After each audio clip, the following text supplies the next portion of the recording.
এখানে দেখতেছেন মানবাধিকার, মানবাধিকারের নামে ইসলাম বিরোধী এই জাতিসংঘের কোন অফিস কোন সংস্থা হেফাজত মেনে নিবে না, নিবে না, নিবে না। বাংলাদেশের একমাত্র স্মার্ট সিটি বসুন্ধরা এখন আরো নিরাপদ, আধুনিকতায় আরো এক ধাপ এগিয়ে। এক আগ্রাসী শক্তিকে তাড়িয়ে দেওয়ার জন্য লড়াই করেছি, আর এক আগ্রাসী শক্তির কোলে উঠবার জন্য নয়। দক্ষিণ এশিয়ার 8টি দেশ, বাংলাদেশ, ভারত, পাকিস্তান, নেপাল, ভুটান, শ্রীলঙ্কা, মালদ্বীপ, আফগানিস্তান, কোন একটা দেশে এই জাতিসংঘের মানবাধিকার হাই কমিশনের কার্যালয় নাই।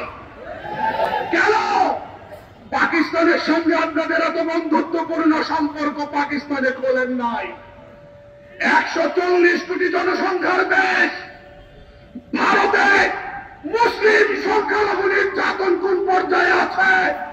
মুসলমানদের উপর অত্যাচারের স্টিম রোলার চলছে, কাশ্মীরের জনতার উপরে অবিরত অত্যাচার চলছে, সেখানে কেন মানবাধিকার কমিশনের কার্যালয় নাই? নির্বাচিত প্রতিনিধি না হবে ততদিন পর্যন্ত জনগণের মেনটেনের বিরুদ্ধে কোন রকমের চুক্তি কাউকে এদেশে অনুপ্রবেশের সুযোগ দেওয়া যাবে না। For more updates, follow us on Facebook, subscribe our YouTube channel, get the latest update on www.daily-sun.com.